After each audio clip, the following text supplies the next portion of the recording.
Dəyərli izləyicilər, bəxt üçün güzgü zaşitaları olur, üzük zaşitaları olur.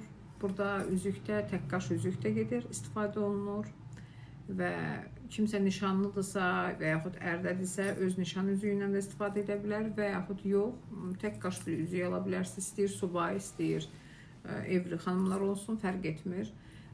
Yəni bəxt üçün üzük zaşitaları da var və güzgü qızıl sancaqlar. Bunlar bəxt üçün olan zaşitalardır ümumiyyətcə. Gözəllik üçün də olan zaşitalar güzgü zaşitasıdır. Güzgü. Və əsas nüanslardan biri budur ki, əməli olan insanlara bunlar qoyulmur. Əməlini iptal edəndən sonra qoydura bilərsiniz bu zaşitaları. Yəni çirkli ayağa biz ağ çorab giyinmirik də. Yəni palçıqlı ayağa ağ çorab giyinib onun da üstündən batinka və yaxud ayaqqabı giyinə bilmərik. Təmiz halda. Təmizlənmiş halda. Bəziləri var, deyir, hə, alarsa xan, mən filan vaxtı 3 ay bundan qabaq əməlimi açdırmışam və yaxud 1 ay bundan qabaq. Onlarsa xanıma maraqlı deyil, kim açıb, necə açıb, o mənə maraqlı deyil.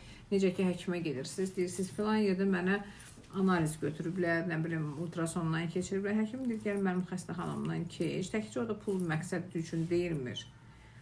O boyda müalicəni qoyub bir dənə analizin cavabının pulu ilə o, yəni ona işin olmur.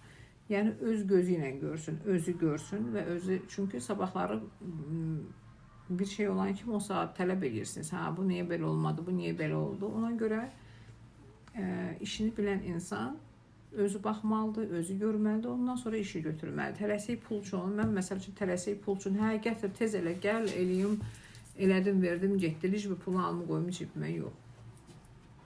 Əgər işi bilirsənsə, pulu həmişə qazanmaq olar.